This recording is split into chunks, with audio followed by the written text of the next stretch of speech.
the UK. On DAB+, on your smart speaker, on your smart TV, and on your side. This is Talk. Well, I wish he was my dad. I mean, that was just genius, wasn't it? He might be. OK, this is the press preview, and I have to say, we're going to hand over to Asha, but I'm just shell-shocked by the genius of that guy. By the way, apologies to everyone. The actual reason we cut off Ivan Sampson was not because we didn't like him, though that was clearly true. I don't think he likes us. But it was also David Starkey's car was about to leave if we didn't. He was getting tired. He was getting tired, wasn't he? And we didn't want to pick up a penalty for... Yeah. That was it. Yeah, exactly. Yeah, charge waiting time. Right, so the Times on Saturday. This is Reeves. Britain needs a dose of Trump positivity. So what's she saying? I mean, Chancellor talks up economy and chance of rate cuts, hints that sickness benefits will be curbed. Well, they'll have to be, won't they?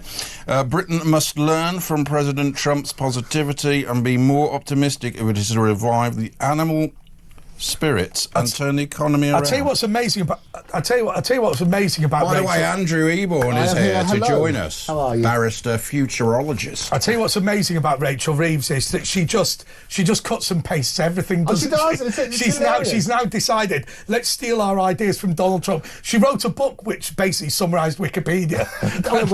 And not nearly as well. What I love about Donald's speech is that it was so positive. Yeah. It was the best speech he'd given. 16 minutes of golden nuggets in there with sort of drill, baby, drill. You know, everyone's a beautiful soundbite. But she's right. In America, they always talk up. It's about positivity. Anybody listening to that speech on either side would go away thinking, wow, this is something. But also, really he's followed it up with actions. He's deported 500. He's got rid of the DEI. We can't do that here because of what we were just talking about before, law. We can't even get a Heathrow Airport extra runway after 40, 50 years. Yeah. Everything's held. Whereas in America, the guy comes in and just goes doing this. We could never have that. No, we need to put the greats back into Great Britain. We do. The contrast, massive contrast between when Starmer came up and did his speech and well done Trump and things like that. Yeah. The charisma bypass that you had as a result of it. But it's law, awful. Isn't it? I mean, it's your trade that's holding us back. That's my trade. My trade should be dictated by the people. You're right, and we need to look at laws. Laws is a servant for the people. And in the same way, as we come on to this as well, we should have whole life sentences when people are 9 days away from that sort of technicality. I know this is the press preview, but the things you heard earlier with the David Starkey thing, yes. and this idea that, we've just got completely lost in this idea that rather than the law defending and protecting people, it becomes about abusing and harming people. Yeah, it's so wrong. And I always make the point, I mean, it's trust comes in on foot and leaves on horseback. Trust at Bingo. The moment in the legal process needs to be improved, and that's why they started televising sentencing, so people understood it. And I've always said this to you, that anybody who goes through the academic rigour to become a barrister is somebody who believes the law is a force for good, or one would hope so. Yeah. And so do you not lament all of this, what we were hearing earlier from this Ivan guy, which is, I do support deporting everyone, but if they've destroyed their documents, then that really is wrong. So we just have to accept them staying. The thing is, and we often make this point, is that all barristers are, and lawyers are, mouthpieces for their clients. And test the law. I understand. That's what we do. But also in the same way as judges in the sentencing that we heard yesterday, very powerful, they were saying, look, they can give hints that we need to change the law. So the thing about... But Tony Blair brought it in to cause lawfare, to take Parliament's power away and just give it to lawyers, and that's where we've ended up. Look at Priti Patel tried to end stuff she couldn't. Well, if you look at the alternative, because we have to have the presumption. Well, pre-97, let's just go to what we Absolutely, but the alternative is, me at the moment... everybody's innocent until proven guilty. It is not up to the lawyers individually to be judge and jury, and that's got to be right. What you can't do as a servant of the court, you can't lie to the court. So if Andre says, I'm guilty, can you get me off? Well, I can't turn around and say, my client's innocent. Yeah. You turn around and say, well, it's up to them to prove that you're guilty. It's not you to prove your innocence. And that's got to be right. So when you're looking at the alternatives and saying about lawyers saying, here's the law, all they're doing is making sure they act within the law, that's got to be right. They basically have to test the law. And it's the law's fault. Look, I get what you're saying, and I understand that you're going to be a passionate defender of the legal system, at least to an extent. But the problem is, What upsets me is this. You I think act in a fair-minded and decent way, but when I sit back and I think to myself, why file the 50th appeal on somebody like Abu Qatada, because the law allows or him something to. like that. The law should be stopped from that. Okay, the law does allow that. Well, we can change that law. We can go to Parliament and we go, we're not doing that, and that's how we do it. The slight thing I do disagree with in terms of the legal system at the moment is that the best mouthpiece wins. Yes, I do. And I've seen it. As a baby barrister, you see this sort of stuff. You have the brightest minds or whatever. They're more likely to win your case. Justice needs to be blind. It should be blind. We always say that it is blind, but we get examples where it may not be, where you get an inequality in your representation. You can pay a lot for like Michael Mansfield or a top lawyer. But in the old days, there was a time when people regularly used to argue their own cases at the High Court. That time is long gone. Well, and wisely so. They always say that if you represent yourself, you have a fool for a client. And that's what happens. I understand that, but I think there is something that. So first of all, the reason that phrase is correct, you've got a fool for a client, is this, that fundamentally what it used to be about was you would argue your case, and obviously getting professional help and support is a great thing, but what it's become is the professionalism has taken over. You and I had a legal conversation the other day about whether I'd signed contracts in the past that might leave me liable to my image being used, and that was a sensible discussion. But you didn't sit there going clause 15, 18 and all that sort of thing. We talked about the general principle, and I think what upsets a lot of people is this phrase, the law is an ass. Oh no, absolutely, and it's a hard-working servant to mankind. That's when they say it's an ass. I always jargon bust, and I think even as a futurist, when you're sort of turning around, flatten the learning curve, explain to people, everybody hides behind jargon.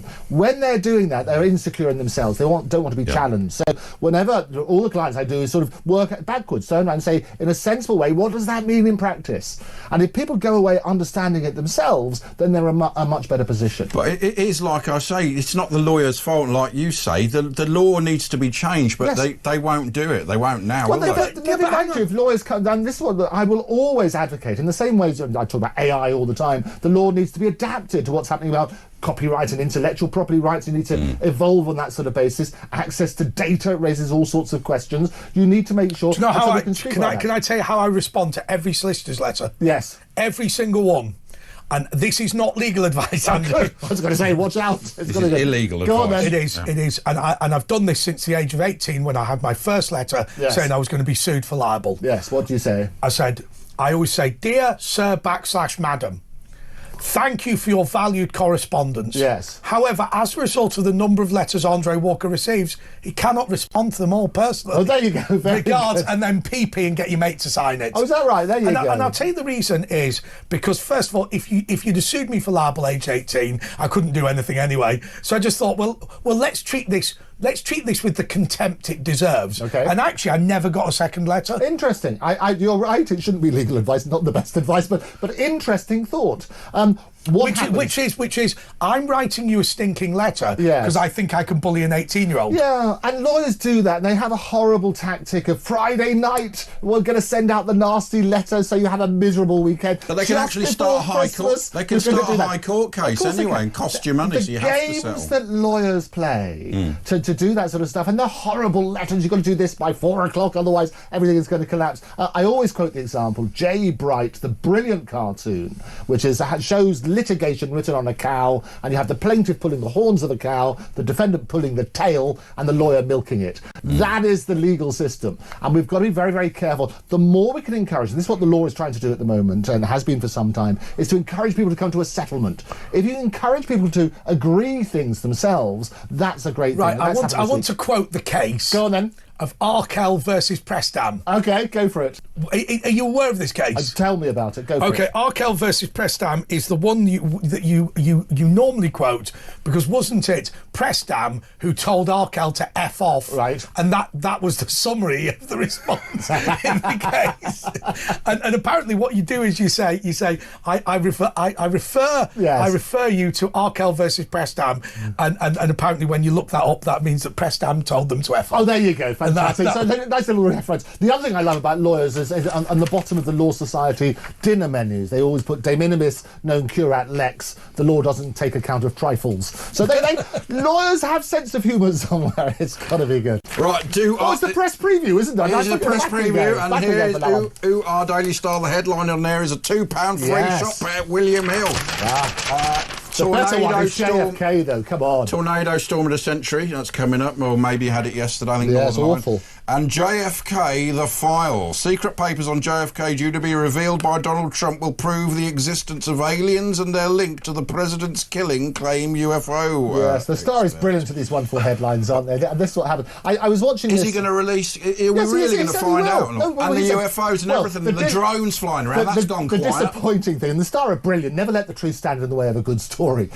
They've been brilliant at getting those headlines. I was watching this. It's like the National Enquirer, the American... Totally. It's also like the creator, the person who was the producer for the wonderful Jerry Springer show. This is where he came from, the two-headed man and Bigfoot's living in my fridge. All of that sort of stuff he came up with, because you're working on that basis. The Daily Star never fails to deliver, but don't let the truth stand in the way of a good story. They are going to release the files. It's going to be fascinating to see, because when you don't give people information, there's a vacuum, and all the speculation. Well, look at these drones as well that were flying around. He said from day one, is he going to tell us what it is? I mean, he's president. Well, you should do. There's lots of questions we don't have answered, and in certain channels you do get silenced because you're not allowed to those sort of things. What we say is sometimes online is the new front line. As you know, I host a program called The Muckrakers, where we look at all shameless plug. We look at all these conspiracy. Who's your most famous contributor? No, I'm not going to tell you about Errol Musk because I'm not even going to mention. Ticking off the bingo card, the Andrew Eborn bingo card. I'm not going to mention Errol Musk or Charles Spencer or any of the others. Yeah, he's done the horseback trust thing. Yeah, he's done the... Andre Walker, I bet you're godfather now to somebody wonderful. Aren't you? I was seeing that. It's very good. He's a godfather now. I saw that. Over. And all credit to him for what he's been doing and stuff like that, because he was almost arrested. And you should... just to remind you that in order to marry Danielle, Maya Toosey has to convert to Catholicism. There you go. And so I messaged him about this, and I explained to him. So I am now I'm going to become his godfather. I saw that episode. It was lovely last night. I was busy with Kevin downstairs, who saw me wearing David Starkey's pinstripe suit earlier. I love David Starkey. Wasn't he great? But what I love about this particular platform, you can have a reasoned debate where you can turn around and challenge people. That's what you're going to try and do. We'll give them the airtime, because that's important. But what we're trying to do is... You've got to give them the airtime, because sometimes they can unpack the lunacy of what people are saying. And if you don't give them the airtime, you just put them down anyway, it doesn't work. So that's what I love. Try and find the middle ground. Try and find where there is a bit of consensus. And sometimes I love the road to Damascus moment. You can convert people if they listen to the argument. But I really think it's much more about people kind of having an understanding for themselves. And for me, look, JFK, at the end of the day, look, I'll tell you my view on JFK, honestly. When Nikita Khrushchev came to America, he said that his number one wish for the Soviet Union was it would be more like the United States of America. And JFK almost had a nuclear war with him. Yeah. One of the most incompetent and dreadful US presidents ever. And that's a low bar. Right, there's been some pretty awful ones. I mean, Joe Biden being particularly appalling. I think JFK might be even worse than Biden. But it would be great to know something about which of the 500 people or an organisation... I think it was the Mafia, because the Mafia helped him get in. They promised Joe Kennedy that. And Bobby Kennedy then had a crusade against the Mafia, and they said, well, we're not having that, and they both got killed. The problem is this, is when they are released the files, and they don't say, oh, it was this Joe Blogs working for the CIA. Well, Jack Ruby. They're going to get so disappointed, they're going to say that's not true. Jack Ruby was mafioso, and I get it. Him off. But this is the thing about releasing information. I always say that sunlight is the best disinfectant. We are entitled... 3 on the bingo card. 3 on the bingo card. You can do... House! I love it. You've won the chicken. He's done the horseback. I've done the things coming in horseback. You've done the horseback I've done the thing. I've done the... You've done 3 of them. But isn't it very difficult to process it? I mean, you as a barrister... Yes. I appreciate that you principally work as a legal advisor to people in intellectual property, totally intellectual. I make people lots of money. rather than literally going into court. But you have these, 50,000 documents that are going to be released. It becomes very difficult. And what frustrates me sometimes with conspiracy theories is there'll be one line in one document, which will be, we investigated the idea that little green men in Alabama were secretly doing this. And the fact that they found that they didn't exist is of no relevance. And a friend of mine, I went to school with him, is a guy called Nick Pope, and he used to work for the Department of Defense. I know Nick very well. He used to come on. He likes a beer, doesn't he? Well, he doesn't, but he now lives in America. He speaks about UFOs all over the world, and basically, so we went to school together. And he will always. Was this the chap who was involved in politics for a bit? He was. Well, he's very famous for UFO. Yes, he was. He worked for the Department of Defense, and he was the Mulder and Scully of this country. That's exactly how he gets the UFO investigator. And what happens? He says that basically he's never seen an alien, but what they do, they clarify what a UFO is, and basically, all it is they haven't identified. About 5% of things flying around in the air aren't identified. Those that are, they're balloons or weather balloons or whatever it is. But he signed the Official Secrets Act, and we used to come out of breaks, and you could tell he had. By the way, I think it's Chapter 13, Operation Thunderchild. By the way, as a lawyer, As a lawyer, here's the bit that people don't understand. Go on, then. Everybody is bound by the Official Secrets Act. The only reason they ask you to sign it is just so if they prosecute you later, they can confirm you've read it. Well, correct? It is interesting. And nobody ever reads anything. And the problem is nowadays... But signing the Official Secrets Act doesn't make it additionally... No. And it's like the ticking in the box. I would always argue, if they read the terms and conditions of things like social media and what you're giving away... Data is the new currency. You would never sign it. And actually, I think any lawyer worth their salt would have a brilliant argument saying you shouldn't be bound by this. There is no way that they read pages and pages and pages. It's unreasonable, and a law isn't enforceable if it's unreasonable. And I think it's unreasonable to have a 5-page contract on something you click on. I do think, and this is the biggest campaign, I think we do need to make sure that the law is applied in a fair way. Justice is blind, and at the moment we've got a two-tier system, and that's wrong. By the way, I can prove that everyone watching and everyone listening to this broadcast is a liar. Go on, I can prove they're all liars. Do you know why? Because I saw some analysis of how long it would take you to read all the documents that when you get a new phone and say, I have read and understood. And my understanding is if you work 9 to 5, Monday to Friday, for an Android phone, it would take you 3 months to set up your new phone. So it's an unenforceable contract because it's unreasonable. Anyway, we've got to take a little break. We'll be back in 3 minutes. Across the UK, on DAB+, on your smart speaker, on your smart TV, and on your side. This is Talk. This is Talk. We've got Andrew Eborn here and Andre's me and Andre. Just before we go to carry on with the papers, would like to apologise to Ivan Sampson. Things got a bit heated, and we don't think he's a phony lawyer. Just things get a bit heated and it gets a bit jokey. And obviously, you're a pucker lawyer. Can you help us out, Andrew, please? It was repartee. I listened to the debate. It was repartee, and sometimes people use ill-advised words. You clearly didn't mean that, and there's a heartfelt apology straight away, so you don't find it written in the post. It was, and what happens? It's banter, and so often in broadcast, it's important to point out. And well done you for correcting it. Well done to Mr. Sampson, a respected lawyer in his field. All right, hang on. Are you billing by the hour? Look, by the minute. Do you know what I do think is really, really interesting is the way that everybody now debates the law. I mean, if we look at the front page, I don't want to go too far, but we look at the front page of the Telegraph. PM rejects the whole life tariff for Axel Rudicabana. You know, nowadays, and this is one good thing about the law, so we can argue about whether we agree politically with one lawyer or another lawyer, and inevitably they'll get upset about the fact that we have a political debate where they want to have a legal debate, and I get that. But law is now something that people are talking about every single day. Good.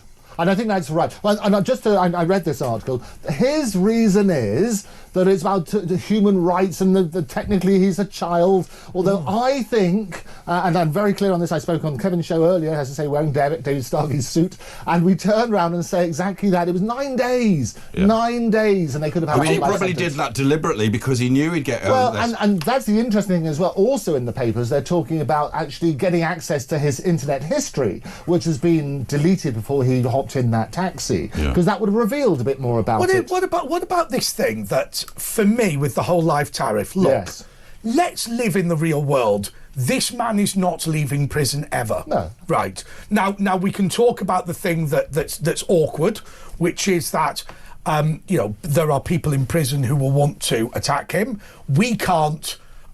You know, we can't encourage that. No. Nor Andrew, will I be critical of that either. I'm going to be neutral on the issue, which puts me in a good legal position. But at the same time, imagine it was your child, God forbid, and you know that in 52 years' time, presumably we'll all be dead, all three of us. I won't. Does it not place an additional burden on you to think to yourself, I needed to protect my child by keeping this person in prison forever? Well, because there is a theoretical possibility he's coming out. Doesn't that upset you? It's horrendous, and I'll tell you, it's harrowing. I listened to and read a lot of the evidence. It was harrowing what was coming on. Thinking about the shenanigans, let me put it that way, in court, with him shouting out and saying he's ill. When you've got the victims' parents and relatives and friends there, the trauma that they were put through is abhorrent. Sorry, before you go any further with the point you're about to make, which I'm sure is a good point, but you know, when you practice, sorry, not when you practice, what a stupid comment, but when you were representing people who were, you know, devastated, whether it be their lives turned upside down or whatever, and you go into court, what do you say to these people about a court case? No, it's very well, you prepare them for this sort of stuff. And how? Well, it's very difficult because nothing will bring back those three little girls and the people who've had their lives altered as a result. The trauma that the children, now you see what actually happened on that day, the trauma that those who witnessed it in any way will have for the rest of their life. Even those that heard about what happened. Even those that heard about it, even those distressed in the court, if you listen to some of the evidence, it's incredibly distressing. Nothing but nothing will rectify that sort of stuff. What you do as a lawyer is prepare people for the worst, if you like, as you talk them through, this is the process, you're going to hear a lot of horrible things in there. Fortunately, well, to one extent, fortunately, they didn't have a whole trial, because that would have been harrowing. Oh, that's so good, actually. Well, it's so good in one way, but also I was hoping is that you would get to unpack a lot of what actually happened and the things, and actually that we were told untruths, let me put it that way, in the press about terrorists and so on and so forth. What is coming out now is appalling. They're still trying to cover it up. They don't want it to come out. And this is what I say. They're talking now about getting access to the data about his computer. The evidence that we've had is already suggesting lots of failings. And the trite words that people use, well, we'll learn lessons. Well, that's pathetic. But they always say that, and they obviously aren't. It's not enough. It's not good enough. People deserve better. Were you surprised with the 52-year sentence? Because a lot of people saying he'd only get 25, 30. No, I'll tell you what. We've never heard what a sentence like that before. Okay, so and it was the longest that for somebody that age. The way that it works, I always talk about in history. Yeah, that's right. For somebody in that age, the way that it's worked, the Sentencing Act is what happens. It's all governed by that, and the idea is it's supposed to be a science. So any judge looking at the evidence, he explained it, didn't he? I've got to do this because of this, and it's aggravating, and this is with my favourite phrase about coming in on the trust comes in on foot and leaves on horseback. You can't fill the box twice. We can do it onto another sort of sheet. The principle is this. The principle is this. What are we talking about? I thought that was a rude joke. Andrew Eborn bingo. You can fill a box. There's two. I thought. Not now. But the reality is this. So what happens there is the tariff. So every judge is supposed to reach the same decision. And the way they say, look, somebody of this age, these crimes, what are the factors? Here's your starting point. Mitigation will bring it down. Aggravating factors, put it up. So that's what they looked at and that sort of thing. So 52 years, it's the longest one that they had. He will be 70 before they can even consider. Before consider. And the thing is, when they talk about life, and just to be clear on this, he is sentenced to life. That's what it is, but it's not a whole life sentence. And the difference is that throughout the rest of his life, if he comes out, and the earlier, as I say, is in 52 years' time, he will always be on what's called licence, which means that if he misbehaves, and we had this with the drill rapper, remember that sort of very recent, he's back in prison. And you were, and to be fair, Andrew, you were very confident, even though you didn't want to predetermine the court. It was clear you were very confident the drill rapper was going to go back. Absolutely. And this is why people say about prejudicing the case. And I made the point on Kevin's brilliant show as well, is that when they sort of turn around and say, well, we didn't want to put out this thing, didn't want to talk about it because it might prejudice the case. You're absolutely right. Everybody's innocent until proven guilty, however abhorrent the crimes are. But other ones like that, they release who it was. But interestingly, they put out a picture of this choir boy. That was my point is that actually that's prejudicing the case. Yes. Because you're turning around and you're giving evidence for the defence on this sort of stuff. But that's also what caused, I think, those riots, because basically by saying that, people are going, but you never release where they're from when they're murdered. Why are they doing it? Everyone sniffed the rat, and that's what happened. No, we're living with tremendous tension at the moment. The whole world is ready. Yes, but if they would have come out at the time and said, there was found that's rice, what they need to do. then there wouldn't have been a riot, because people gone, the law's going to deal with it. But because people thought... People are frustrated. It's the biggest issue in the world. Because they knew they were being lied to. Trump has, whether you like him or not, he's made it very clear, and people are actually very scared now. If they haven't had their things processed at the moment, they're worried they're on a plane somewhere else. And he's been very firm. We need to be very firm. But that here. could never happen here unless they change the laws, really. We need to learn, just as they were saying, we need to learn some lessons from Trump in terms of let's be firm, let's communicate better to the general public who are not stupid. They deserve better. And the reason that these terrible things happen is because they're frustrated. They're frustrated that people are not telling them the truth. And so when you have a gap in it, you fill it with your own theories. And those theories may be wrong, but you'll always find evidence somewhere in the internet to support your case. That's what we need to do, improve communication and build back trust.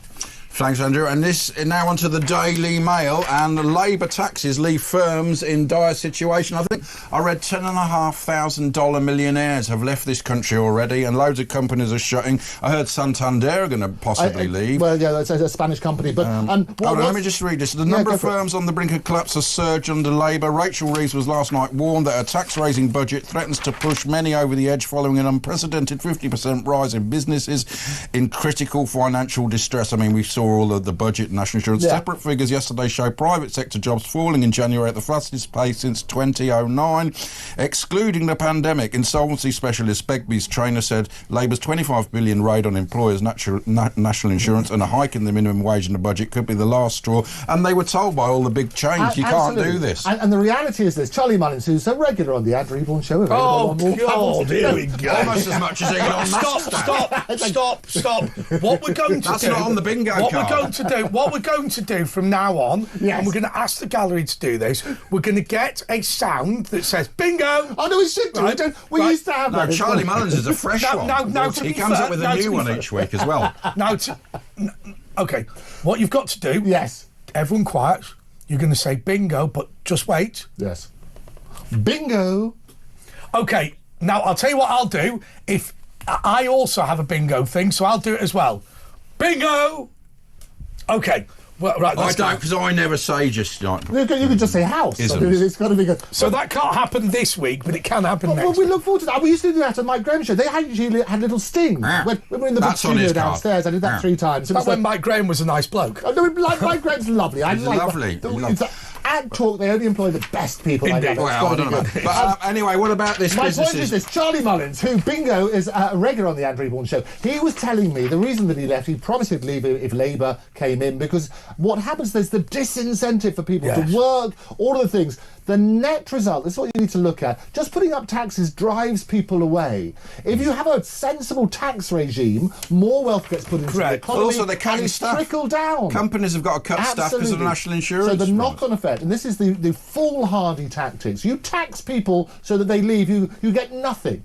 If you tax them in a sensible way and you get a percentage of the millions, then you're better. You make less from the tax take by putting it up. That's already happened. Well, remember the Office for Budget Responsibility, the OBR, listed Labour's plan to put up taxes to 50% as an unfunded spending pledge. Yes. Because if they'd done that, the amount of tax would have reduced, and therefore they listed it as actually a piece of spending, not a financial receipt. I think before we go to the Sun, we're going to go to a break, aren't we? By the way, just before we do that, I just want to ask one question. Yes. Because somebody's got in touch.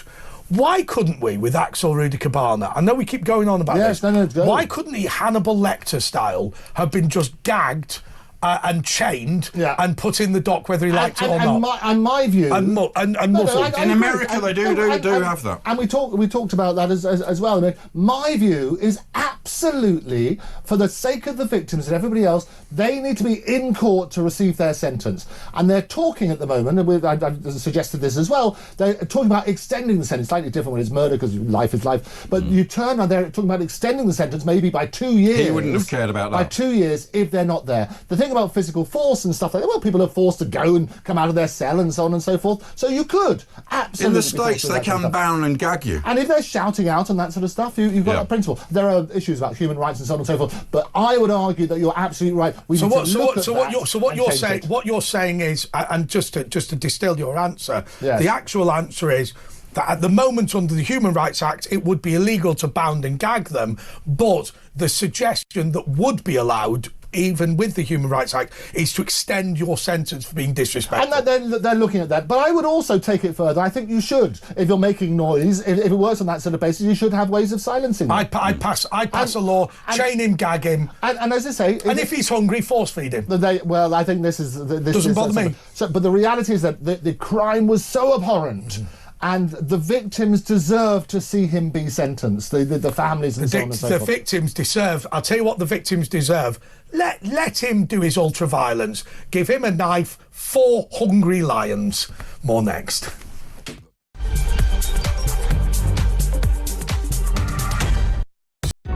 Across the UK. On DAB+. On your smart speaker. On your smart TV. And on your side. This is Talk. Well, we've had my good friend Ivan Sampson back on again.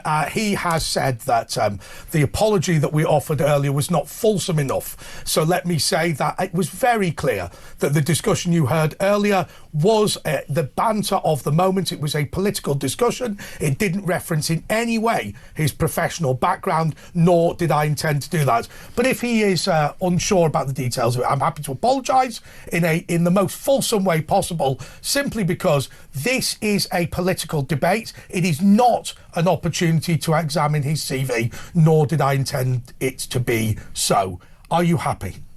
Don't ask me if I'm happy. It's whether Ivan's happy. No, what I love, if you look at the cases in America, you have preemptive pardons.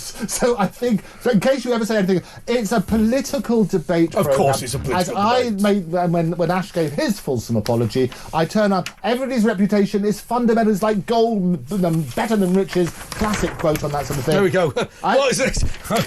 Come on. Anyway, today's Sun, Jude's new belle, England star Bellingham dated Insta model. That's a good story. England ace Jude Bellingham is seen for the first time with his new Instagram model girlfriend. The Real Madrid star, 21, has been on a string of dates with American Ashlyn Castro, 27, who met his parents this week in the Spanish capital. Oh, it's getting serious. So, yeah, he's doing all right. He's a Birmingham lad. Unfortunately, he's a Birmingham City supporter. He's 21. She's 27. They always love to sort of point out the age gaps, don't they? Well, when you're very young, you might do. I can see that, yeah. But and also win a Nissan Leaf over £30,000. That's second prize, 2 Nissan Leafs. But then on a serious point at the top. Child. Sorry, that was a joke. I do apologise in case they'd like to sue. It's terrible. It's one of those sort of programmes. Anyway, I could say what lawyer might act for Nissan, but let's not do that.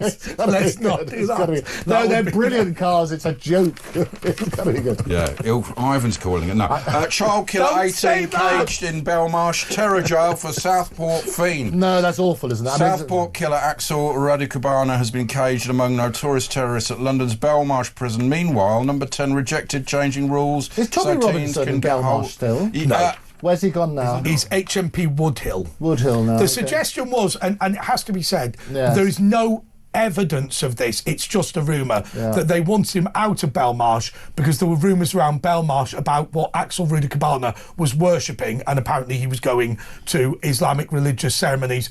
It has to be said, and this is really important, this is merely a rumour. We've got no evidence. I don't think he would have done that because someone would try and get... I mean, that's the thing with him. He'll be kept in isolation for the rest of his life. This is exactly as Tommy Robinson, who's done, compared to what he's done, that's the other thing that we should talk about, or at least mention, is the cost. The cost to us, the taxpayers, to keep this monster in there for at least 52 years. Can I tell you something? The cost if you gave him to me, would be very low. Because honestly, and I know people don't necessarily agree with this, but I personally would have administered the death penalty the following day. And I think that the vast majority of people in the UK would support that view. When you see monsters like this and you see the evil, and that's the right word for it, is absolute evil. You look at the circumstances, you look at the trial. He had no remorse, even whilst there, the victims and that sort of stuff. And this sort of, in a way, cynical, why he suddenly turned this guilty plea. I've no idea why that happened. We may or may not get to know, because normally they give you a little bit of time off or something. There is one thing about Axel Rudy Cabana which I think is interesting. I imagine he's had his enjoyment now. What happened yesterday at the end of the day, Andrew, was the door locked and that was the end, right? For 52 years at least. And actually, I do think that some of these people revel in the legal thing. His last moment was to go, oh, I'm ill, I need to go back in. But now he's just going to be completely forgotten.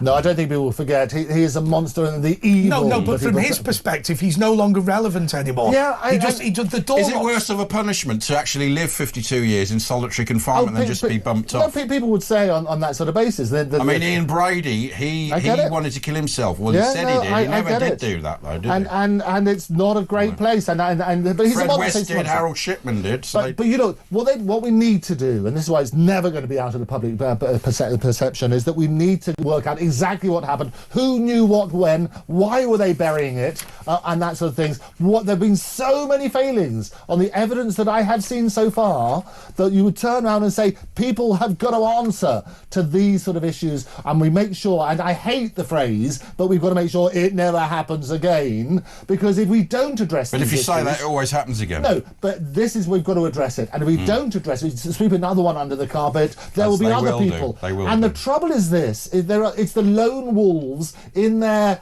bedroom who've got a certain category, if you like, was known. And that sort of thing. This is the worst thing. Do you know what? Do you fancy staying after the break for a little bit? I love this audience. So this is very good. The Jubilee line's broken, so I'll stay forever. Right. And it's comfortable in the corner.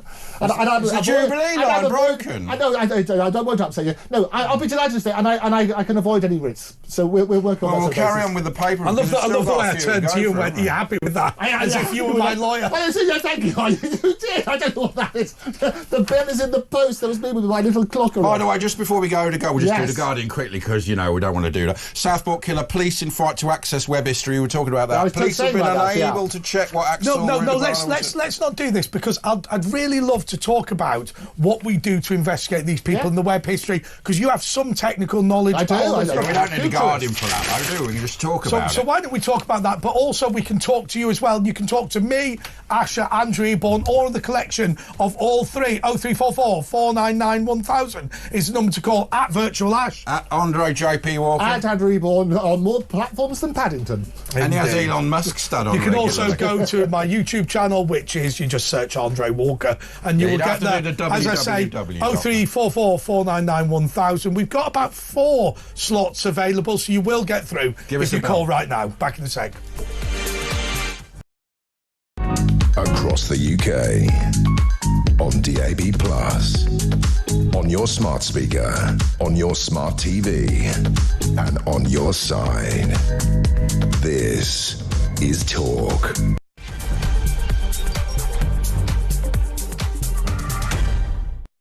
Yes, this is the James Whale Show with Andre Walker and Asher Gould. Look, people keep getting in touch with me, worrying about James Whale. Do you know what all that's happened is that there's just been a really severe flu this season, and because he's milking it. Yeah, he's got a weakened immune. Why isn't he called in tonight? We normally have a little chat. He's also salaried, so it doesn't go. We've got a little clip later.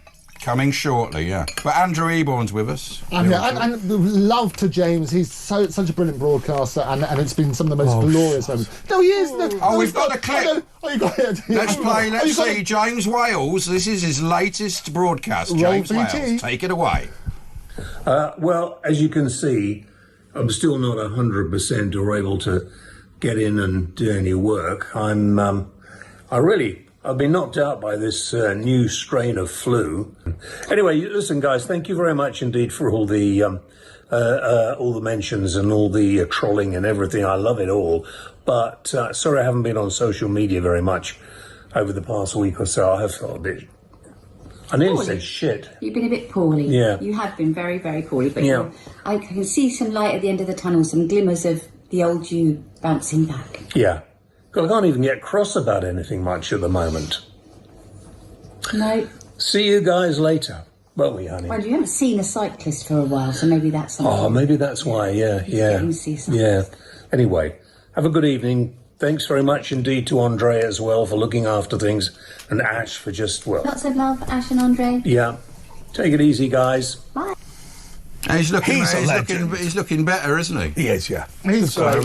Next week. Can I just say a plug for his podcast as well, which he does with Lady W, with the Tales of the Whales, which anybody who's going through a similar thing, and he's got, as you said, it's a stage 4 cancer. Anybody going and it's about him going through cancer and what it's like looking after it. And they're like 10, 15 minutes, and they're just snippets of what's happened in the week, and you actually hear about how it works. And if you think your life is terrible, it's actually so inspirational just to hear. You just watch James, you go, your life's all right. The most important thing that everybody needs to learn from James Whale, the most important thing, forget the entire career and everything that he's contributed. The most amazing thing is this.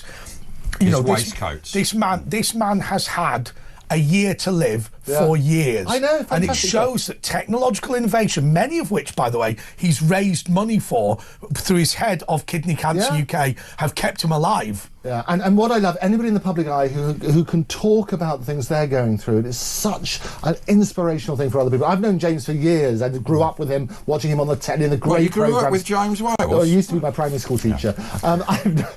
With Nick Pope? With Nick Pope, all of that. That's the other bingo card.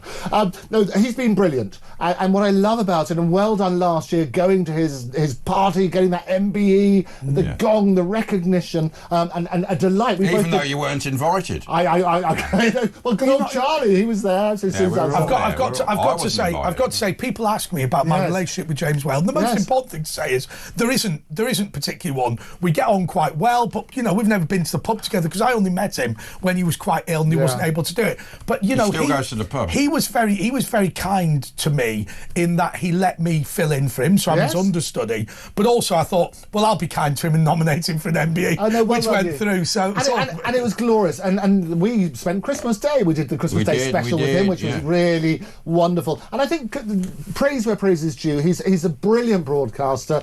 His history, which I know they keep repeating on the special James Whale, A Lifetime of Nighttime. We need to redo that. It's out of date now. Because he was expected to not be around that long. He will keep going forever. He's ruined that show. No, he's absolutely... I hope he's watching at the moment. Lady W's a legend as well. Well, he said that he wanted to live long enough for, first of all, his grandson to pass out of the Royal Marines. Yes. But then the MBE came along as well. Yes. And he wanted to live... And at one point, of course, the story about the MBE was that we had to have a second one. So he's got two. Yes, I know. Amazing. He had to have a second one. He's giving it to me. I'll wear it sometimes. And just to explain to everyone, so the second you are announced in the London Gazette, which is the legal paper, you are a member of the Order of the British Empire. Yes. And at that point, you can wear an MBE medal. Yes. No problem. But there's then an investiture, which is when the king or a member of the royal family gives you one. Sorry? Sorry. I think it was Prince William that gave it to him. Right. Do you need the cushion for that? So they give you the medal. He rips out his sword. But of course, talking of old Charlie Mullins, who's an officer of the Order of the British Empire, OBE, I said, so we had to have a medal minted, which I've still not been paid for, by the way. Really? But okay. But we got the medal minted just in case we had to give it to him on his deathbed. But we lined up Charlie Mullins because Charlie Mullins is an officer of the Order of the British Empire. Do it, yes. Well, it's not he can do it or he can't do it. You're entitled to it either way. But I said, because of course Wales' first question when he got nominated was, do I have to live long enough to receive it in order to get it? Which wasn't. Well, the other positive thing, and I say it's great that we're talking about James Whale and how you pronounce his name every time with the S on the end. James Wales. Exactly. What I love about him, he actually had this suggestion, which I think is a great idea, that he was going to have 2 wakes. One whilst he's alive, so he can hear what everybody says about him, because he won't be there necessarily. And it's brilliant. Well, do you know, there's a great story about that. Yeah. The story of Alfred Nobel. Yes. The Swedish businessman, I think he was Swedish, who, what happened was all of the press ran his obituary for his death, and what was amazing about it, and they all said what he wouldn't have expected them to say. This man invented dynamite. Yes. He killed 1 million people. Yeah. One of the worst men in human history. Yes. And what was amazing about Alfred Nobel was they were wrong. He wasn't dead. So he read all the obituaries and he decided that in order to shine up his reputation, he would create this phony award in order to make him sound like a man of peace. So he invented the Nobel Peace Prize, which, by the way, at the time, because he was so hated, you can't refuse. They send you the money whether you like it or not, and that's still true. I think it's £1 million, isn't it, or £1 million something? I think it is £1 million. It is £1 million, but there's no award ceremony because initially nobody wanted it.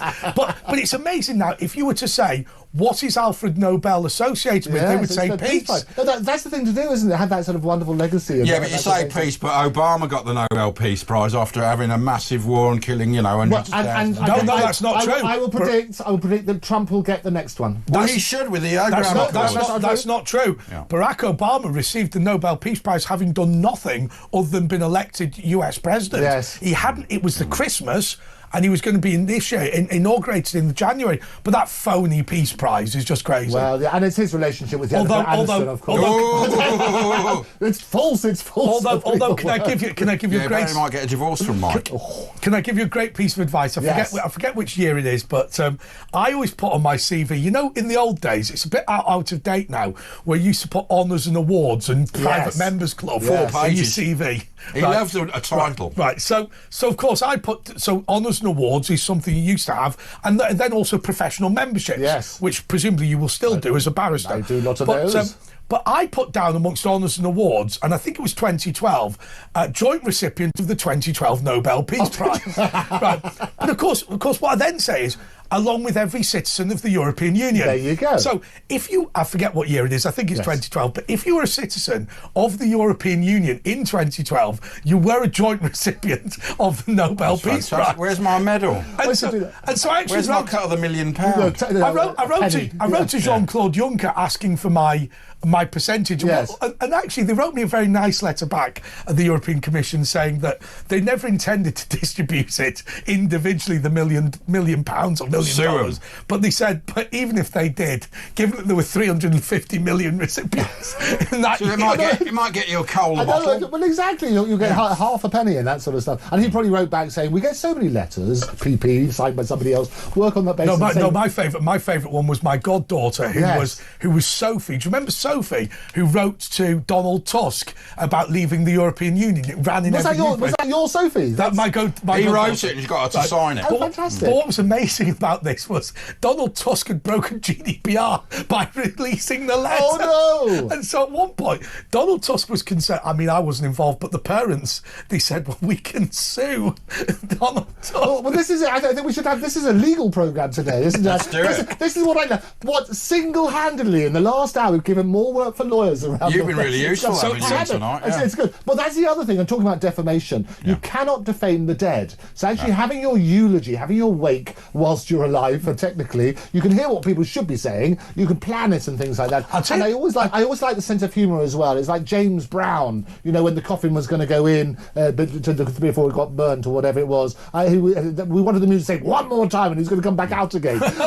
Those sense of humour. I feel good. Those sense of humour at those critical moments, people need a release. It's really interesting that actually, because I think that when James Whale does die, and hopefully it will be a longer period away than a shorter period, I think that will be authentically James Whale. When he says that he's recorded a eulogy, that will not be what people think it is. Oh, I'm very sad or whatever. No, it'll be and another thing. But the other thing I said to him on one of the shows here in this very studio is that he can stay alive forever with AI now. It can take your voice, and all the James Whale shows, it can replicate. We can have James Whale. So you could have a James Whale's Tamagotchi. I know, exactly. But not just the Tamagotchi. They can present represent. Nowadays, this is what's happened. The seismic advance. They always talk this, the other bingo card. Always say, put the AI into Apparently Britain. there's a Michael Parkinson AI interview. But there will be. And what's happening now, and they've announced that 100 billion is the investment in the States with these big data. By the way, I've got a lawyer friend of mine who disagrees with your legal advice. Oh, well, they're wrong. Right, okay.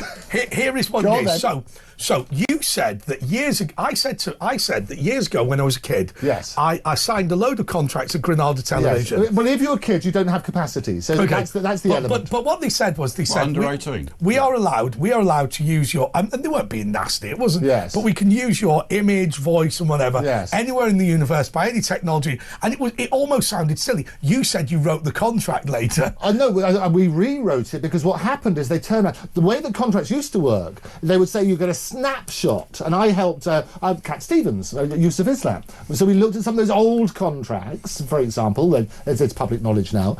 You turn around and you look at the old contracts with Decca, and it would talk about the sound recordings of that particular time. Those days, these big heavy discs, nobody thought about CDs or other bits and pieces, and so the contract can only speak about the technology at that stage. Oh, that's what my mate said. So what then happens?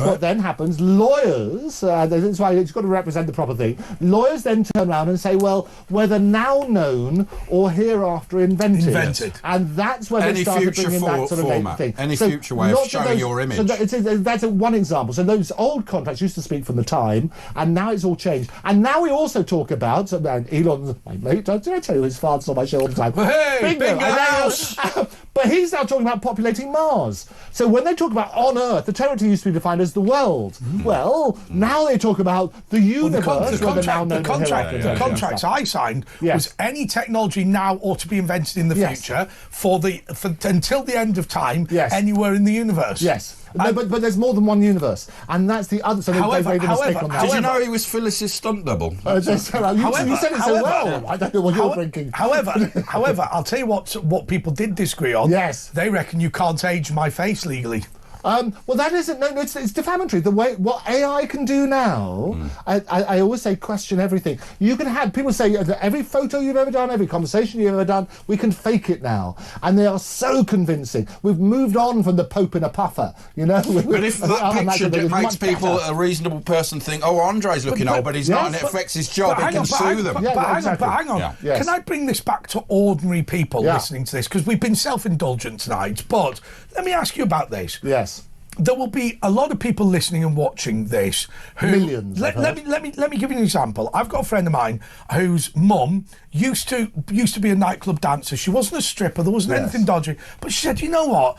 Imagine now I put that on Facebook and my son saw it at school or whatever. What happens with people who have now uploaded to Instagram, uploaded to Facebook, uploaded to... It's fine with me. I have a legal arrangement with YouTube in which we have a profit share and whatever. But little kids fit pictures of themselves, and when I say little kids, maybe at university, not under 18, should they be worried about pictures of them in their underpants and stuff? Absolutely be worried. And I'll tell you why. We spoke about this earlier, about what you sign and what you don't read. And the permission that you're giving is so wide that you're giving them permission to do that sort of stuff. The reality is, and I always say that data is the new currency. Your personal images, the photos that you post on anything, you have to work on the basis that every single one of those, everything you say, will get into the hands of the people you least want it to get into.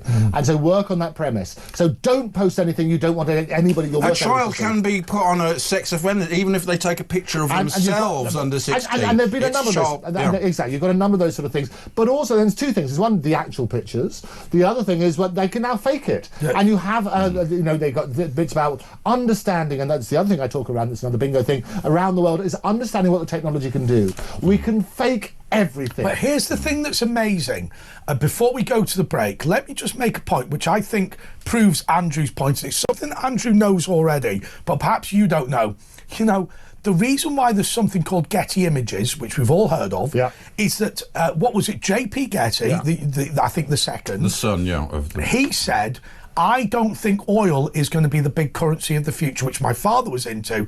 I believe it will be intellectual property. It is, he's right. Therefore, I'm buying up a catalogue of photos, because I believe that is what will generate the power in the world. And it's happened in the music industry with Signosis and various other people. It's exactly that sort of thing. They buy Bob Dylan rights for and all that billion sort of quid or whatever. So whilst Trump is drill, baby, drill, we could absolutely fill baby drill. But isn't it amazing? Get your catalogue. Isn't it amazing that the Getty family, okay, fine, it's the son rather than the father, moved from oil to intellectual property because data I think it was the grandson of the original. And that's what's going to happen, and it lasts generally 70 years after your death. I can tell you, revealed exclusively here, they're doing a computer game of Andrew Eborn's Fake or Fact. They're making a manga in Japan. Bandai Namco and Dentsu and various other people there are doing that, and I'll be licensing my image. That'll please everybody. And that will go on forever. But the 70 years thing is all right because they say, well, you won't probably be alive. But it has affected Cliff Richard. He's furious. No, I'll tell you what's amazing. Yes. What is amazing for somebody, and this is a minority sport, so we'll move on. But what is amazing for somebody like me is that an Andre Walker show can continue to benefit my estate long after I've died. So what can happen is my children, grandchildren, like Bob Marley and Jimi Hendrix. Absolutely, and we do holograms and various things. And that was my John point. Lennon. That was my point to James Whale, was exactly that sort of stuff. Every show he's ever done, it can be done in his style. We can now with holograms. You could think you're still seeing James every single time. That's what they do. And you say it doesn't affect everybody. Everybody watching and listening around the world owns intellectual property, and that's the thing. So it does concern. Okay, so how can people? Okay, so if you're sat, so everyone talks about 15 minutes of fame. Yes. How can people sat at home now monetize their intellectual property? Well, very simple. And everything you write, if it's original to you, you're a copyright owner. Okay. Everything you draw works on that sort of basis. You are copyright owner. But should you prove it by emailing it to yourself? I think that sort of stuff. They all say, put it in an envelope, to get opened and sealed. I mean, the reality now, you've got digital fingerprints that you can work out where things are. So I've taken unknown people and made them millionaires on the basis of, and I have, on the basis of I don't disagree with you. I'm saying, what am I getting? I don't Where's our piece of the pie? I've avoided a defamation action for you already within a just saved your ass. I've saved your butt so many times. It's got to be good. No, that's the reality. Work out what you've got. Because every photo you've taken, work out, those photos will be used now. Everybody now, we're talking about, and this is what Elon always says. His father's on my show all the time. What he always says is that we are the media now. So people sitting at home, citizen journalists, all that sort of stuff. I'm just Godfather. So you should get the cheeks done, or almost have. As well as the. I love it.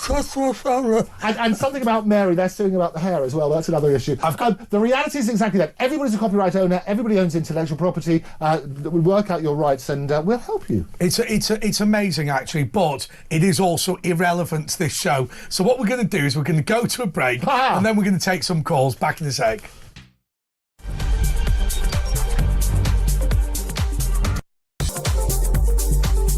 Across the UK, on DAB+, on your smart speaker, on your smart TV, and on your side. This is Talk. Well, I want to thank. We had a bit of a legal trauma earlier. I want to thank the person concerned for dropping their legal case against me. And actually, and honestly, I am quite pleased about that. But look, you found something, Andrew, which I think is really, really important about all of this AI and whatever. Now, remember something, Andrew, and I know you do, but a lot of our viewers and listeners don't fully understand exactly how AI is going to affect them. Tell us about this, Brad Pitt. Let me tell you. So AI will affect absolutely every industry. It's already introducing efficiencies we've unheard of. It's curing diseases. It's finding that on that sort of basis. But there's a downside, and as I said earlier, AI can fake anything, and it's so believable now. And there's a story in the press at the moment about a French woman who was duped into handing over £700,000 to somebody she thought was Brad Pitt. So it was a Brad Pitt scammer. It was rather like a catfish online. So they pressed the button in their face. And what happened? No, so they got all sorts of pictures, and Brad, she was communicating with for a long time. He says, "Look, I'm in hospital, and so we've got little pictures here. I'll hold some up. There's him there saying, Anne, this is for you. I love you." He was saying that he was having a terrible time. He was operated on in hospital. Wow. So there's a picture of him, and you've got this. But look, we've also got this on radio. That looks like other actors. Sorry, we've got this on radio as well, and most people are listening, these are very convincing. They're very convincing. So just talk me through exactly what you're looking at. So that is the face of Brad Pitt, yes, and that is what, some sort of a tracheotomy thing in that, and you can see the pipe coming out. So you can totally see. So if he's telling you, and I don't know how he would do because he's clearly unconscious in this picture, what's happened is they've taken and produced a fake picture, obviously, of Brad Pitt, saying, look, I'm in hospital, this poor woman, she thought she was having a relationship with Brad, and he was in difficulty. And she left her husband and gave him the divorce settlement. Absolutely horrendous on that sort of basis. Brad Pitt should be a shot. Now I'm confused. It wasn't Brad Pitt. And exactly. And then here we are. And this is Brad smiling. No, that is Brad Pitt, after he got the. No, let's not cause confusion. After he got to the close 1 million. Let's not cause confusion. None of these are Brad Pitt. No, none of these are Brad Pitt. It's not Brad Pitt. And there we are. She it says here she started having doubts when the star was pictured not in hospital with his new partner. So she saw other things. But actually, have doubts when Brad Pitt was contacting her asking for 700 grand. That would ring a few alarm bells. Can I just say one thing? Yes. Because I made a mistake once, and I've never been scammed. I've never been scammed, but I'll tell you what happened to me. And I've told this story before because I want people to understand that you're not stupid if you get scammed. People make mistakes. Yes. Also, in the early stages of dementia, people can become gullible. Yeah. Right, so I'll tell you what happened to me. I received a message from PayPal, legitimately from PayPal, so always check, has it come from paypal.com rather than paypalvx1525.com/whatever, right? So always check anything that comes before .com or .co.uk is the thing to look at. Okay, so it had come from PayPal. It had come through the app, and it also come through on email. And what it said was this: there was an attempt to take £500 out of your account. Don't worry, you can't take £500 out of a PayPal account by requesting it. Yes. However, what we've done is we've put this on hold. If you're concerned about it, please phone us on this number. Yes. And there was a request for £500 in my PayPal account, which had in fact not been sent. Yes. Right, but it'd been sent to me, but it'd not been sent out. So I thought to myself, I've got a spare half an hour. You know what, I will help out PayPal security. I'll give them a call. So I gave them a call. And it was the usual thing, which was the very, very fast talking, in the Asian accent. Do this, do that, and then they said, right, there's an OTC come to your phone. It come from Amazon, and then they were talking about a Monzo account. And in the end, I said to the woman, I said, stop.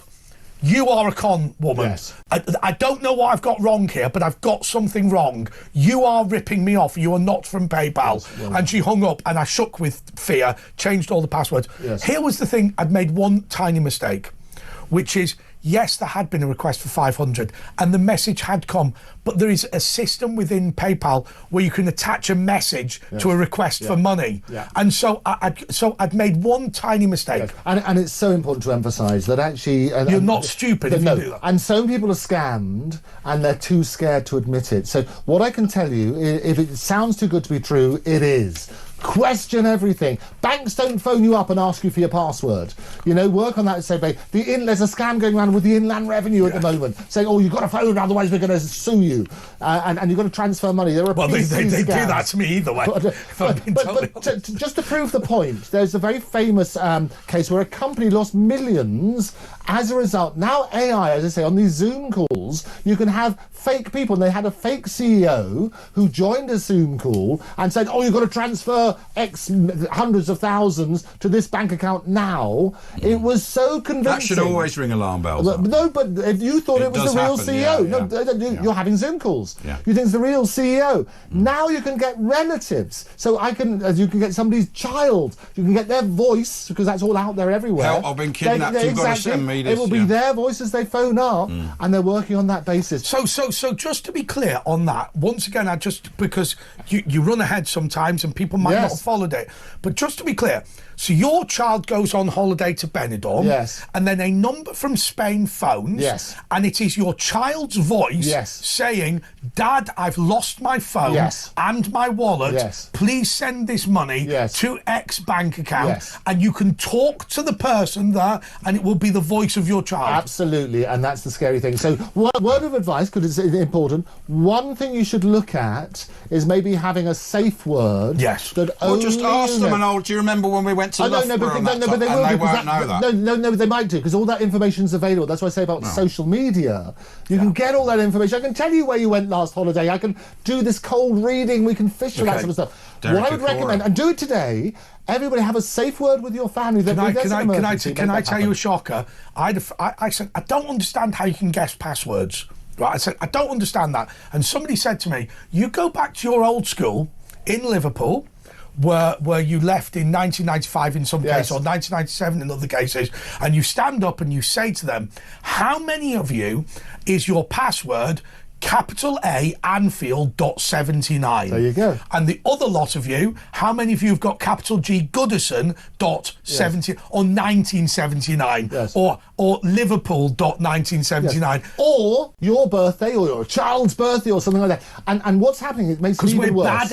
We're bad at coming up with random things. And keep changing your password. People will say, do that, back up your data all the time. Keep changing your password. I'll give you an example. A family member, a very close family member, they were playing online Scrabble, and all of a sudden they got a message. You had this little chat. They got a message saying, "Oh, did I see you in a film studio, whatever?" And it could be quite credible. There's families involved with that sort of stuff. They said bits and pieces, and they say, "Oh, you might know who I am. I'm involved in lots of movies. I'm Bradley Cooper." And they worked out and said, "No, I actually the relevant person didn't know Bradley Cooper, all that sort of stuff, but suddenly thought they were discussing it with Bradley Cooper." Well, of course, that wouldn't necessarily happen. It does occasionally, but that sort of thing just brings it home. Everybody will be a victim of potential fraud, I guarantee. So make sure you question everything. I lent Bradley Cooper early today, phone me. I lent him. Do you know? I think the best thing to do. So the safe word is a brilliant idea. But safe word is good. And never Geronimo. No, never email it. Never. Yes. But do you know what I did with my passwords once? Go on then. Right, I'll tell you what I did. I opened up a I forget whether it was Netflix or BBC or whatever. Then I opened up a random TV show because we're bad at random passwords. And then I memorised something they'd said on one show that I never normally watch. No, and that is a good password. And all that sort of stuff. But the other thing is don't be embarrassed. There will be people watching now who said, actually, I've been conned, I'm so embarrassed by... Don't. And the more people who can tell that tale... Get in touch. We can help you. Can I ask you two questions? Yes. What is the most common 4-digit PIN in the world? You know what? Well, it's probably 1, 2, 3, 4 or 0, 0, 0. Yeah. And part of the phone hacking thing, that's the reason they used to do that, when they have that sort of stuff worked on that sort of basis. Okay, the other thing is the most common password in the world is the world password. It is. Okay, so let's go to Gemma in Staffordshire. Hello, Gemma. Litchfield. Hello, Andrew. All the Andrews and the Andres. It's got to be good. I don't know. I know, it's weird, isn't it? Triple A. Yeah, because it's Andrew and Andre. Yeah. But anyway. So I received a letter. I wasn't going to talk about this, but since I've been following your programme that you're doing now, I have to mention it. I've just received a letter, literally today, from the council. And I'm not sure if it's real or fake. Okay, what does the letter say? No, that's not the answer, actually. Do you know what I think the answer is? What's that? The answer is, first of all, to find the website of the council and give them a call. Right, but I've done that before, and you're on there for like hours. Yeah, no, exactly. Waiting. What? Can you tell us generally what the letter says? It says that I might have done something wrong with regard to something that I said, that I might have said something that isn't true, which I know it is true. So that's an easy answer, isn't it? Well, yes, it is an easy answer. The easy answer is this, and I'm sure Andrew will back this up, that the council is not responsible for either hate crime or libel. Hate crime being the criminal offence of speech, and libel being the civil offence of speech. Your local council will not get in touch with you on that. But well done for it. Can I I also suggest, I know it's horrible waiting online and you won't get a person who understands it, get a copy of that, and maybe, how far is the council away from where you are at the moment? Yes. Not very far. Yeah, I would go to their office with a photocopy of it. Andrew, you're not allowed to walk in there. Well, you can, but they're not even there. They're working from home now. Gemma, in that case, make it simple, because that wasn't the point that Andrew was making. What you need to do, stick it in an envelope, or perhaps give it to your local council who will have surgeries on a weekly basis. The reality is that, look, people misunderstand public authorities and what they do. It's very easy in this studio for us to know, but it's our job to know, remember? So we know that you won't get a libel or a hate crime. It even says the word on there. It says the word, we need you to confirm the name of the liable person. And I don't know what that means. Liable? That's not libel. This is a very odd situation. Well, as Andre said, it's something that you said. The council is not responsible for things that you say. So that, to me, based on what you said, feel comfortable about that. I appreciate the difficulty of getting into the council, but work on that sort of basis. Tell them about it, because they can follow up and prevent other people getting that. It's also important to bear in mind that if you've had disputes with the council and you have had an argument with the council official and they want you to confirm something, just don't. Because ultimately, it's not your duty to do that. Okay, last question. It's got it used to be called a watermark in the olden days, but like a barcode, what do you call it? Yes.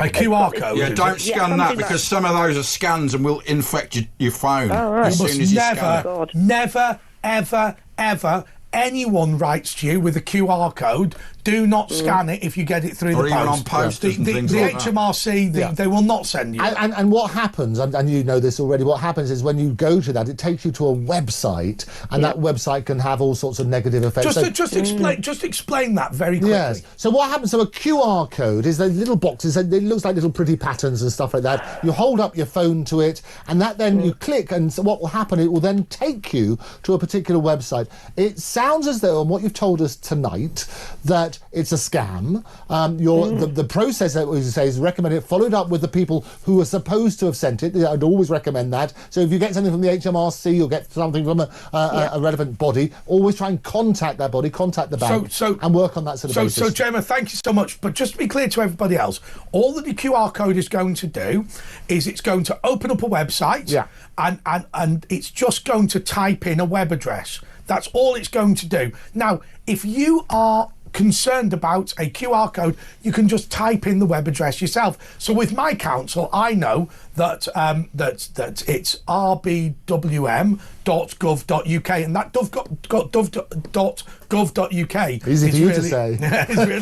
is really important. Never, ever. But they can do it frictionless now. They don't even have to go to a site. You can scan the QR code and your phone's infected. Any threat that anybody gets, and it's wonderful to have Gemma, and thank you so much for coming on. Anybody who gets any letters like that or any communication, check with the official people who apparently have sent it. Greg, I love this. Greg has sent something that's brilliant. I'm just going to quickly say this. Yes. What about this one? Your parcel couldn't be delivered today. Yes. Please put in your details for a redelivery. No, exactly. You've got to be so careful of that. And also things like Amazon parcels being stolen and stuff like that when they get dumped there. Look, our show, let me tell you something about the shows that we do.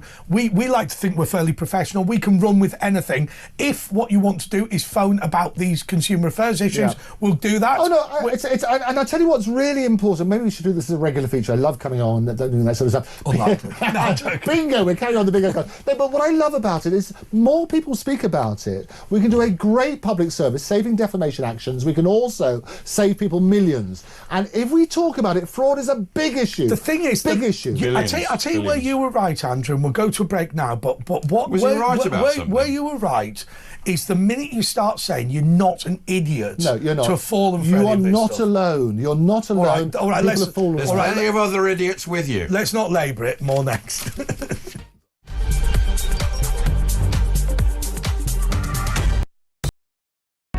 Across the UK, on DAB+, on your smart speaker, on your smart TV, and on your side. This is Talk. Okay, so as I said, we can talk about absolutely anything. So, Wayne, I don't know what you're going to talk about. It doesn't worry me. We've got Andrew, we've got Asher, and we've got myself. Wayne, go for it.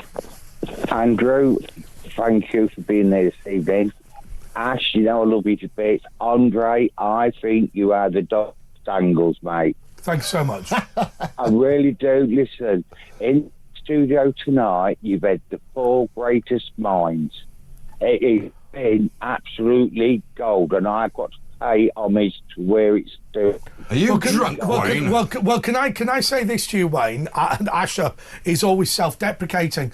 Look, can I tell you, we genuinely love this country and we genuinely love the people in this country. And the reason that we've got people like Andrew Eborn and David Starkey is not because we've got the biggest budget in the world. We're not the BBC, but because we genuinely offer them the opportunity to talk to real people and to make a difference. That's why they come in. And I have to say, Wayne, I'm so grateful because appreciation is always appreciated. You always hear such negativity in social media and stuff like that. And we're happy to discuss anything. But when you can make a difference, Andrew, it's really important. With yourself, Andrew, you alone have put my faith back into a kind. Now, when I think of a barrister, I think of a man. He's got a black coat on and he's got a white wig on, what may have Nick, and not human. Yeah. You seem human. You seem approachable. I've never. It's good. He seems like that. And you, Ash, you are a great. I've been following for you, and Andre, I didn't think we'd ever get. I remember our conversation 4 years ago. You stood in for Krista. I remember the conversation, and in the way you introduced yourself, you said that you was referring to yourself. I am a very loud mouth talking person. I didn't say that. No, he's lying. You did. No, he's lying. No, he's lying. No, you did. And honestly, Andre, you are. That could have been the AI, Andre. Who invented the skip? And you see, you saying things that I want. That's what I want to know all day long and week in and week out. You guys can do it with the 4 hours. That's fantastic. But the slight problem, Wayne, is we need to get on and do that. So look, do you have an issue you want to raise? Yes, I'm sorry. Can I ask the question you mean? Yes, go for it. Ask a question. Right, it's something you referred to with the great David Starkey. Starkey, regarding that you let people out mental asylums, Margaret Thatcher, and David spoke over you, so I didn't get it. Okay, so let me explain what I was saying. So David Starkey advanced a point, and by the way, can I tell you one thing? On my Twitter, I always say that views expressed are not even my own. And the reason I say that is because sometimes I'm wrong, and I've been wrong on plenty of occasions about plenty of things. But the job that I have is to try and solicit a debate. So I was saying, look, I've looked at Axel Rudikabana, and I genuinely believe this about Islamic terrorism and all this sort of thing. What David Starkey said was, we need to stop thinking like that. We need to start saying, these are people with a bloodlust. These are bad people. They're not radicalised by anything. They're just evil. And I said, look, both the left and the right are responsible for this, because whilst the left say, well, everybody's a product of their upbringing, it's all very unfortunate, everything should be looked at in terms of mental health or whatever. What we have done, and it's not me, obviously, because I'm too young to have done it, but what we did in the 80s and 90s as Conservatives was to say, well, let's shut the mental institutions. So it's called care in the community. Because it saves money. Care in the community is exactly right. Now, what David Starkey was arguing for, and I have to say, he has persuaded me, which is why I say views are not even my own. He's persuaded me that actually what should have happened with Axel Rudikabana was not worrying about his interest in Islam or Hitler or whatever. We should have just said, you are criminally, mentally ill. We're going to lock you up. Wow, that really does, yes. Brilliant. I think he's right. That's what used to happen. Yeah, and then when it was saying, look, forget about this writer in his bedroom, this man, forget about the man, and irrespective what he's reading, He is one nasty. Well, yeah. So he was saying let's separate out two things. So clearly there is an argument with Al Qaeda or the IRA or whatever, and that's fine, and we have to deal with that. But actually, the vast majority of people who blow up little kids actually are just bad people, and we should look at it in that sense. And you know something? It did change my opinion, because I sit here as well. My opinion's changed. But let me throw to Andrew as well. Yes. Look, the fact is, you probably I and probably you also thought that.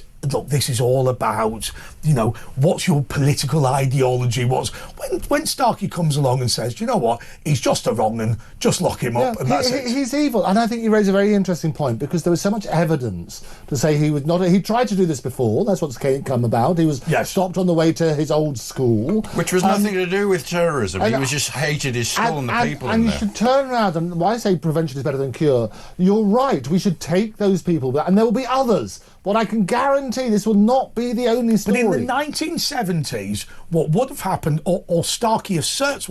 By the way, thank you so much, Wayne. Thank you so much. I really appreciate it. What Starkey asserts is, in the 1970s, when they got this message at school, they'd have stuck him in a mental institution. Now, we see those mental institutions as the dustbin of humanity, and maybe we were right about the... It was the costs as well. But the reality is, Axel Rudiker-Barner in 1970 would have been put in a mental institution. Yeah, and that's why I say the more that's unfolding at the moment, the more evidence that we get, it will raise that question about what should have been done earlier. He still actually could have been sectioned, of course. No, all that sort of stuff. But it's just not how they do release people. On some of the evidence that I have seen, I think there are certain things that absolutely should have been done which weren't. By the way, I just want to say to the various people who've sent me a message on WhatsApp and text into the studio asking me to read out phone numbers for Action Against Fraud which are not the real phone numbers. There you go. What a brilliant point. Yes. What a brilliant point to make.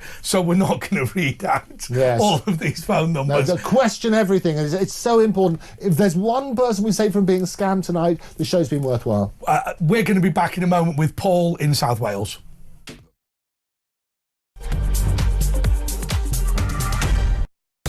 Across the UK, on DAB+, on your smart speaker, on your smart TV, and on your side. This is Talk. Do you know, I'm really frustrated because there are some nights when, we've got loads and loads and loads of things to talk about, and other nights when it's a bit quieter. What we're going to try and do is we're going to try and deal with all the calls in a quality fashion, but we're going to have to move fast. Paul is in South Wales. Paul, you're on Talk. Hi, Paul. Hi, guys. A little bit disappointed because it seems to me the new format, since we've gone on to later on in the evening, you don't let the public speak enough. We only get through for the last 20 minutes. Yes. But, disappointed. You're going to drive people away unless you let the public talk. I completely agree, so let's do it. And we are running out of time. I agree with you. Okay. You're right. Yeah, I'm talking about this Radical Banana guy. Sorry if I pronounced it Rudiker-Barner. That's the one, yeah. Sorry if I said it wrong. I worked in the prison system, okay? This guy should have either been shot or hung, but let me guarantee you something. I hope to God, and it's eye for an eye, tooth for a tooth, that the prison service gentlemen that have to put up with these guys every day will turn a blind eye, hopefully, and let well, we can't encourage it or obviously condone that sort of thing, but no, of course, none of us will. So Paul, you can say that, and what we have to do, my very good friend, is rebuke you for that and say that we are not in favour of that. Not at all. Obviously, that would be dreadful, wouldn't it? Yeah, I suppose, but the politicians... I think you get my point, Paul. Yes, I do. Politicians are to blame, mind me, because I don't mind being stopped and searched every day of my life if I have to be when I go into town. And what's wrong with that? And if they built more prisons, the Tories are the absolute... And change the laws. Like you say, it's the politicians' responsibility to change the laws according to what the public... Definitely. Can I ask you, Paul, we're going to have to run through this really quickly, and I know you've been waiting for ages, but I want to ask you this question. Do you just feel that this country isn't being run in a way that looks after you and looks after me and looks after your family? Definitely not. And I've got a granddaughter, right, and I worry about her every day of my life. Why? Because it's so unsafe, and the killing of these 3 children, these 3 beautiful girls. I actually volunteered to go and stand outside my granddaughter's school with a yellow vest on, saying security out. It's not that we feel it. That is actually true. Children are in more danger. We're all in more danger. I wouldn't say tourists come to London now, because you're putting yourselves in danger if you come to London. And Paul, it's so good that you're on. Can I ask you something then? Because you've been part of this service. How do we rebuild trust in the justice system? Oh, goodness me. The politicians have got... I wish we had Donald Trump in this country, because he speaks the truth. But his hands would be tied by the law. We need to get rid of these human ECHR, do our own human rights, have our own sovereignty. And you've been on the inside, so it's really valuable, your view. How can we do it? I know it's difficult, but how would you do it? I'm at a dead loss with it all. I've given up on the system, and the politicians have let us down for decades, and it's a disgrace. And I really don't know. Starmer, he's like a little muppet, isn't he, compared to Trump? We need someone to speak the truth. And Paul, can I say this to you? What's really interesting about this is not that people love Donald Trump. It's that they feel that he's talking about their issues in a way that the Conservatives didn't. Look, nobody's a bigger Tory than me in terms of my background, but I just don't feel that any of the political parties, whether that be SNP, whether that be Plaid Cymru, whether that be the Conservatives or Labour, the Lib Dems, whatever, none of them seem to be even on the right page, let alone have the right solution. Well, it's worse than that. They've caused permanent damage to the country, the Tories have, and it started with Tony Blair. It's permanent damage, so these parties should never be in power again, either of them. No, none of them. I voted for Nigel because Mr. Farage, because I feel he's got the answers somehow, because we stopped Hitler, we can't stop the Diggies. Oh, what's going on? What's going on? Okay, Paul, thank you so much. Paul. And by the way, Paul, you are right. We don't get through enough of these calls, so let's go on to Maria in Chesterfield. Maria, you're on talk. Hello, Maria. Hi, Andre. Go for it. What have you got to say? Well, I'd just like to say I love the interview with David Starkey and the immigration officer. The immigration lawyer, and what we're going to do, Maria, right there, is stop it, because I thought he was absolutely brilliant. Okay, the immigration. No, the immigration lawyer was absolutely brilliant. That is correct. No, Maria. No, not the immigration. No, help me out, love. Help me out, love. Come on, help me out. Help me out. No, Maria, help me out. Okay, Maria. Andre, no, Maria, stop. Stop. Have you got any requests? Talk TV. Maria. David Starkey was absolutely brilliant. Right. Okay, Maria, let's talk about Starkey, because you know what I don't want? To be sued. And that was quite possible earlier in the show. So let's just move on now. Let's talk about Dave Starkey. Because when I see Claire Telford tomorrow, I just need to know that I've got a defence. Right, so come on. Tell me about David Starkey being brilliant and who invented the skip. David Starkey was absolutely brilliant. Yeah. Who invented the skip? In my opinion, is that okay? Who invented the skip? It's called Talk TV. In my opinion, David Starkey was absolutely brilliant. He's marvellous, isn't he? On Talk TV. And he knew his stuff. Well, he's a professor. Do you know what amazes me, Maria? And also, Andre, yep. Can you tell James Whale I love him very much. Lovely and I hope he's back soon. Yeah, we will do that. Maria, I'll tell you what amazes me. We genuinely believe that we should lift the standard of debate in this country, but not in the it's inaccessible way. What I love about Starkey, first of all, he's more intelligent than me, and I love that for a start. Yes, secondly, I noticed that with the debate. Yeah, it's absolutely. But secondly, the amazing thing about it is, he can make it simple as well. Yes. And look, I will tell you, I have no embarrassment about being the less intelligent man to David Starkey. The guy's a legend. Oh, definitely. The interview was absolutely amazing. Let me ask you the question that I asked to previous callers. Are you worried about the future? Do you feel that our politicians are letting us down? Oh, of course. Definitely. How can you not be worried about the future? I'm worried about the future, and definitely, well... Yeah, but what if Keir Starmer says, well, I've got one of the biggest majorities ever. You know, Andre's talking rubbish. Andre, can I just stop you there for one moment? With 20% of the electorate. Starmer, don't even speak to me about him. Right. Well, we're going to have to, given that's... Can I ask, we asked the other callers as well, can I ask you, what would you do to rebuild the trust? What would I do to... Rebuild trust in the system. If you were Prime Minister. Reform Party, Nigel Farage. Well, why? It's the only option. It's the only option. What is it about Nigel Farage that's so impressive? Well, to me, it's actually Donald Trump. Okay, why? What is that connection then? Because he's his mate. No, I know what the connection is as far as I'm concerned. Donald Trump, well, first of all, he's done what he said he was going to do. Got rid of all the illegal invaders. Well, he started with 500, but he's moving fast. That's got to be a plus. Okay, Maria, we're gonna leave it there. Not because there's any problem with what she's saying, but I have to say I keep hearing this time and time again, where people keep saying, "Do you know what we want politicians to do?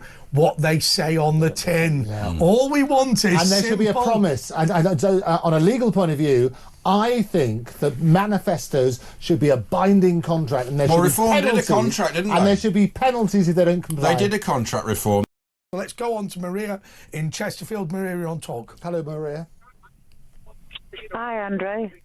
Go for it. What have you got to say? Well, I'd just like to say I love the interview with David Starkey and the immigration officer. The immigration lawyer, and what we're going to do, Maria, right there, is stop it, because I thought he was absolutely brilliant. Okay, the immigration. No, the immigration lawyer was absolutely brilliant. That is correct. No, Maria. Not the immigration. No, help me out, love. Help me out, love. Come on, help me out. Help me out. No, Maria, help me out. Okay, Maria. Andre, no, Maria, stop. Have you got any requests? Talk TV. Maria. David Starkey was absolutely brilliant. Right. Okay, Maria, let's talk about Starkey, because you know what I don't want? To be sued. And that was quite possible earlier in the show. So let's just move on now. Let's talk about David Starkey. Because when I see Claire Telford tomorrow, I just need to know that I've got a defence. Right, so come on. Tell me about David Starkey being brilliant and who invented the skip. David Starkey was absolutely brilliant. Yeah. Who invented the skip?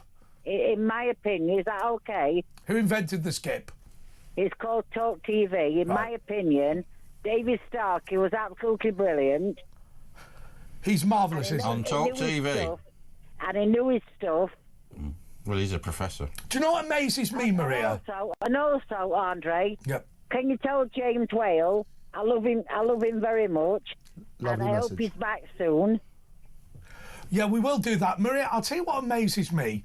We genuinely believe that we should lift the standard of debate in this country, but not in the it's inaccessible way. What I love about Starkey, first of all, he's more intelligent than me, and I love that for a start. Yes, secondly, I noticed that with the debate. Yeah, it's absolutely. But secondly, the amazing thing about it is, he can make it simple as well. Yes. And look, I will tell you, I have no embarrassment about being the less intelligent man to David Starkey. The guy's a legend. Oh, definitely. The interview was absolutely amazing. Let me ask you the question that I asked to previous callers. Are you worried about the future? Do you feel that our politicians are letting us down? Oh, of course. Definitely. How can you not be worried about the future? I'm worried about the future, and definitely, Yeah, but what if Keir Starmer says, well, I've got one of the biggest majorities ever. You know, Andre's talking rubbish. Andre, can I just stop you there for one moment? With 20% of the electorate. Starmer, don't even speak to me about him. Right. Well, we're going to have to, given that's... Can I ask, we asked the other callers as well, can I ask you, what would you do to rebuild the trust? What would I do to rebuild trust in the system. If you were Prime Minister. Reform Party, Nigel Farage. Well, Why? It's the only option. It's the only option. What is it about Nigel Farage that's so impressive? Well, to me, it's actually Donald Trump. Okay, why? What is that connection then? Because he's his mate. No, I know what the connection is as far as I'm concerned. Donald Trump. Well, first of all, he's done what he said he was going to do. Got rid of all the illegal invaders. Well, he started with 500, but he's moving fast. That's got to be a plus. Okay, Maria, we're gonna leave it there. Not because there's any problem with what she's saying, but I have to say I keep hearing this time and time again, where people keep saying, "Do you know what we want politicians to do? What they say on the tin. Yeah. All we want is and there should be a promise." And on a legal point of view, I think that manifestos should be a binding contract, and there should be Reform penalties, did a contract, didn't they? And there should be penalties if they don't comply. They did a contract reform. They didn't do a manifesto. No, but that contract has consequences. It's amazing. Donald Trump is the first politician in history where people have told him off for doing what he said he's going to do. It's just crazy. But when you hear the great British public turning around and saying that's what we need, somebody who's a tough leader, who hits the nerves and so turn around, these are the key issues for people. You listen to the great British public, he's going to do it. Now let me say something about Eborn. Eborn said that he'd never come in late nights, but he's loving it now. I love he's loving it now. I always say when I disappear early, I say I rush back to listen to our brilliant callers. I always do that. I love hearing from people. Thank you so much to everyone who called in. We're going to be back next week. James Whale is going to be back next Friday. I will be back next Thursday. I'll be back on Thursday and Friday. Caterees Paribus. Follow us, Andre, YouTube. Stay tuned. Sport.